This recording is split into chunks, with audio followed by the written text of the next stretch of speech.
1 week till deer season. We're going to run down to the cabin and the land and make sure everything is okay. Fill up the feeders, stuff like that. You ready to go?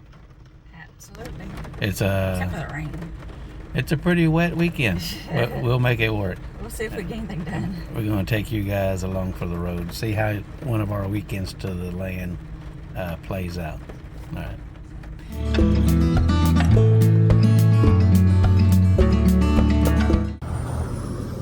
We've been driving about an hour and a half. We always like to stop and take a bathroom break and get whatever supplies we need before we head into the countryside off the main highways. Anyway, favorite spot here. They got a convenient ice dispenser. So we're gonna get some ice for the coolers and keep moving on.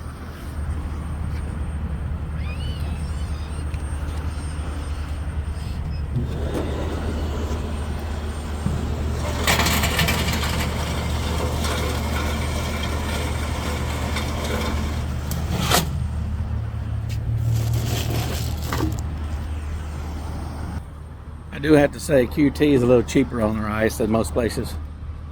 Most places is like $2.50, $3 for a 16-pound bag. QT gives it to you $2 as you saw.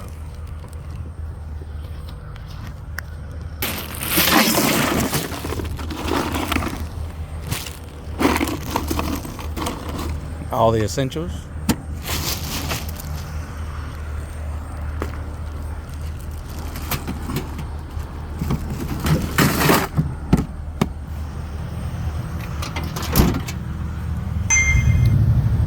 Head back out, get back on the road.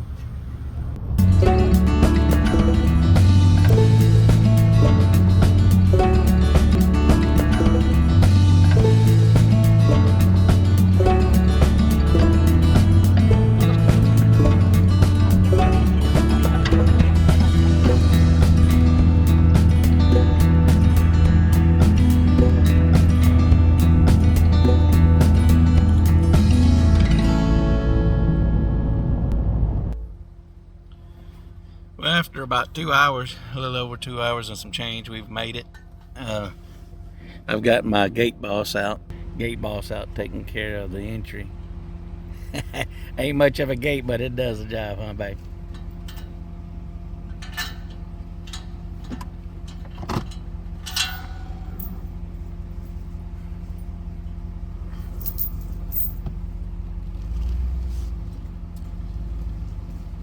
Welcome home. I'm gonna leave it down. Okay.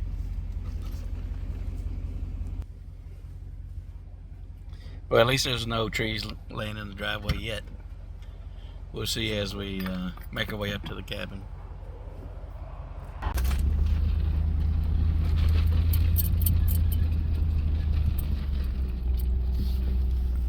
Did they hit the camera? I don't know.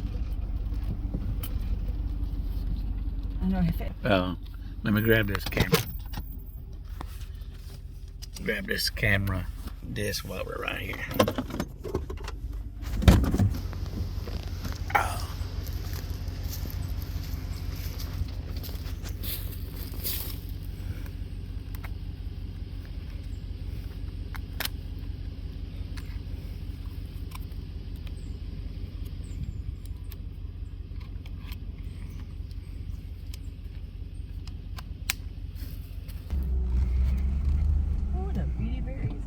No, there's one tree fell down right there. It was rotted. That was already done. No, the tree inside there fell. It was already rotted, but it's up finally falling over.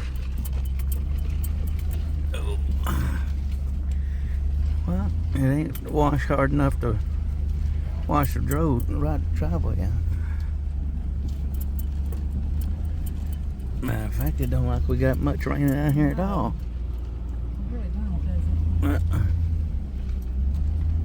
Everything still looks fairly dry.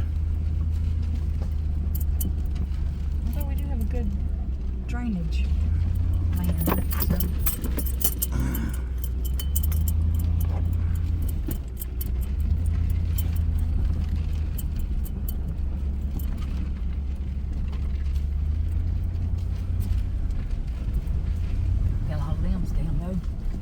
Yep. A lot of limbs. Oh, a lot of little bitty limbs. Mm-hmm. Wind. Oh, Look. look, Oh, there's there's one hanging. hanging right there. We're going to have to get that. Mm-hmm. That's got to go.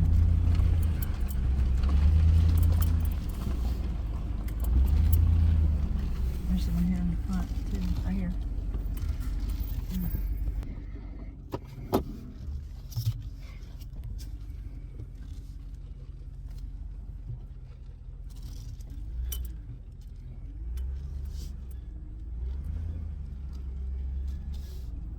Big one that fell.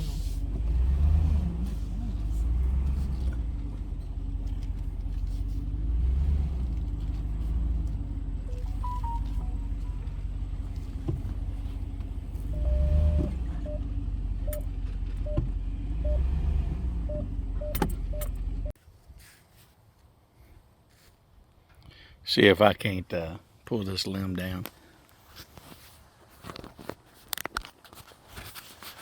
Like boysenberry vines. Not boysenberry vines, muscadine vines. Got it all tangled up. That one over there I pulled last time we were here. Got it out of the way. Oh, it's coming.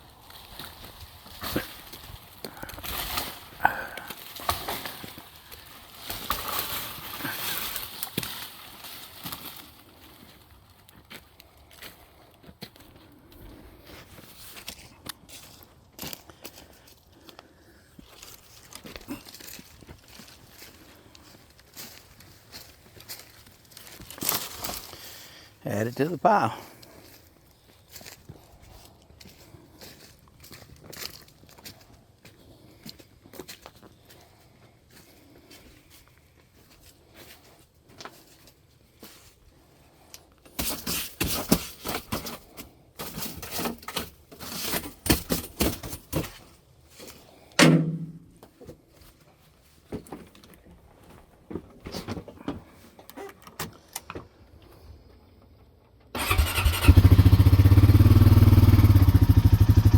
Go around, collect all the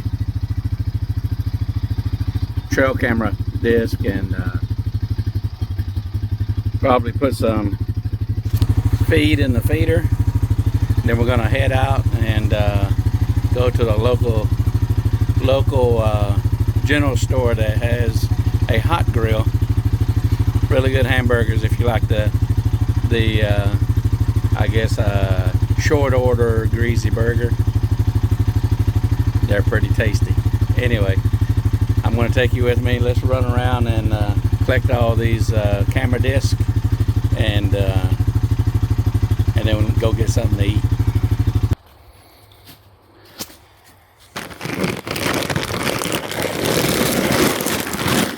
It got a little wet. Right.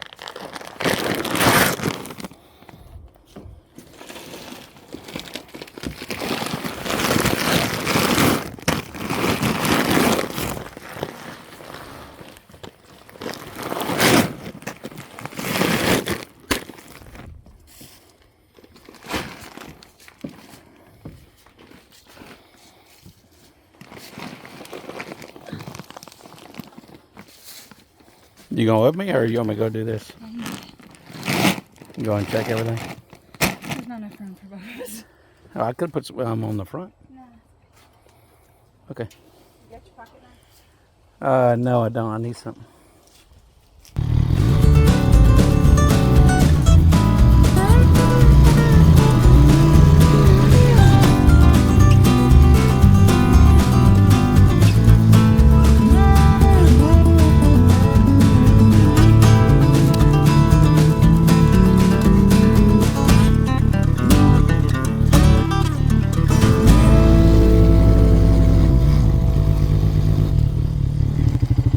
That's a good sign.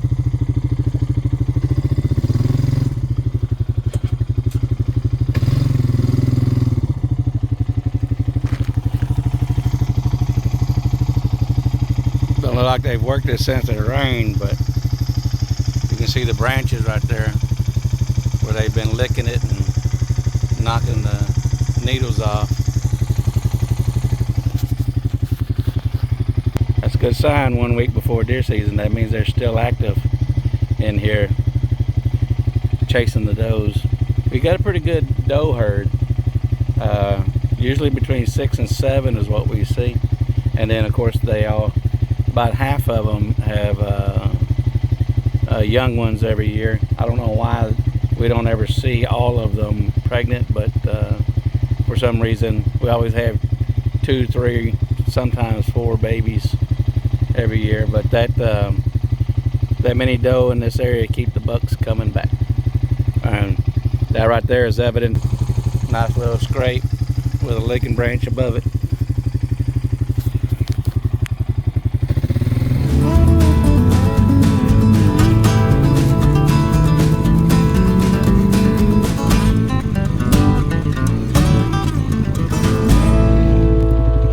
Another one.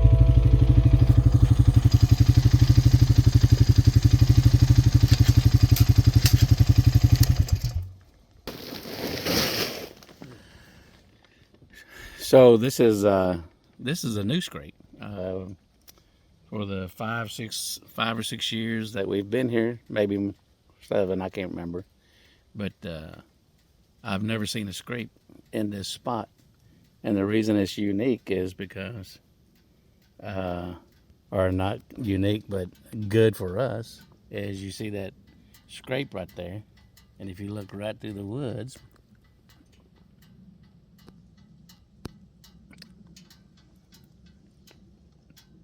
Right there, that's Michelle's hunting blind.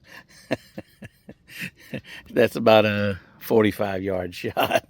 So it looks like they'll be coming up this trail, and right over there, right there is the feeder. So we're going to sit in that blind tonight or this evening and see what we see, what kind of movement we have, and if we can, we'll shoot a hog. Get us some back straps and maybe a ham off of it if it's a nice one, or nice as in good to eat.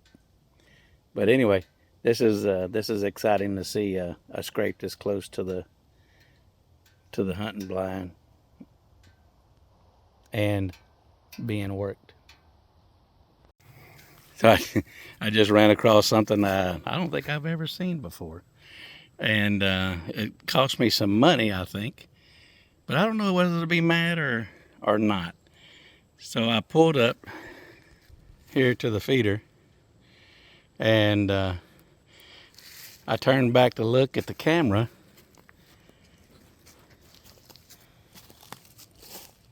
My camera's laying on the ground. And I don't see the strap for it. But the reason it's not on the tree is, look at this. Oh, there's the strap. They busted the strap and like it's been moved up. That is an awesome rub. Yeah. I don't know. It looked like he did it. Look at the shavings. It looks like they did it from one side. But his horns are big enough that it wraps over halfway around the tree. And he's got some pretty good height on the scrape. Yeah, I'm not going to be mad at that. I'm not going to be mad at that. I'm hoping we get to see this deer. Well, we'll definitely get to see him on the trail camera, but I hope we get to see him this afternoon and then get us excited for next weekend.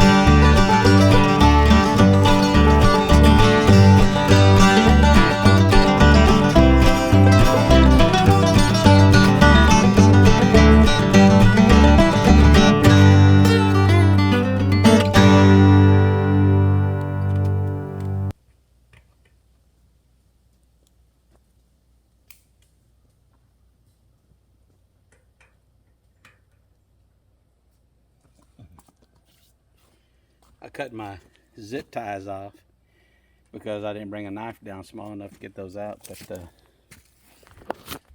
now I'm going to have to temporarily hold it. Use what Mother Nature provides, right? At least until you can get something stronger. All right, I've moved over into my area.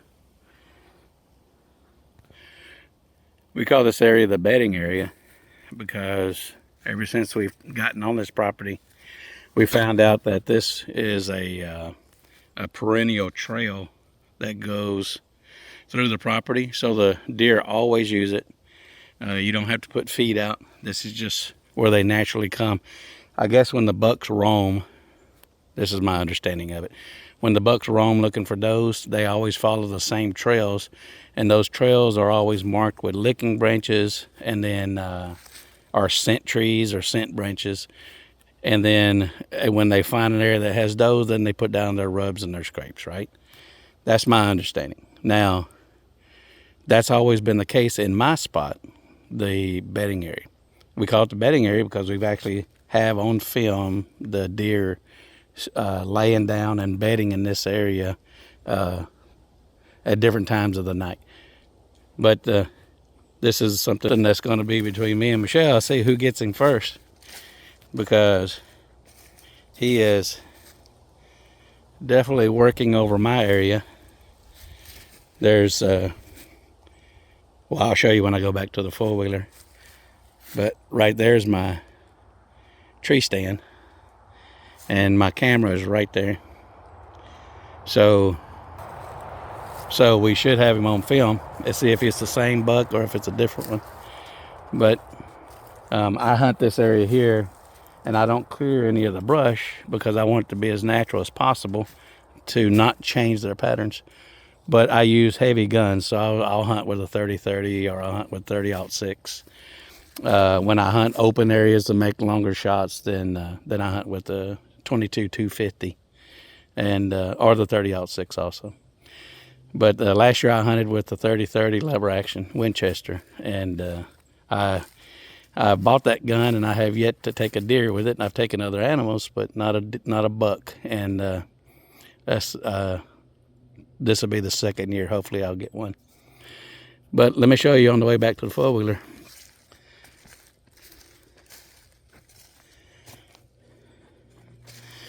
This tree here and that tree, the little holly tree right here, have been every year have scrapes under it, and they use the licking branches. They there's the scrape underneath it. But they come, there's a thicket, a pine thicket that's to the north of us, which is that direction. But they'll come down this trail, or they'll come down that trail. They always come across our driveway. We catch them on the film there. And then they always come up here. They'll hit these branches. Got them on film, rubbing hands and nibbling and licking on the branches. And then always moving off. They go behind our cabin, or they'll go across the clearing. If you go to that corner right there, that's where you're heading toward Michelle's spot and the feeder. They've altered their path so that they can get to the feeder from here. But like it's going to be well worth sitting in the stand on the opening weekend. Well, end of the day, and it's already gotten dark. We're on our way home from the land. We sat in the deer stand for about 3.5 hours this evening, and didn't see a peep of anything. We did, however, review all of the videos, cards from the cameras, and we did capture the deer or the buck that tore down my camera, and I'm going to insert those pictures at the end of this video. But yeah, we're stopped our favorite bathroom place again on the way home. Late, but I think I'll end the video showing you the pictures of what we had on the game camera. See you in the next one.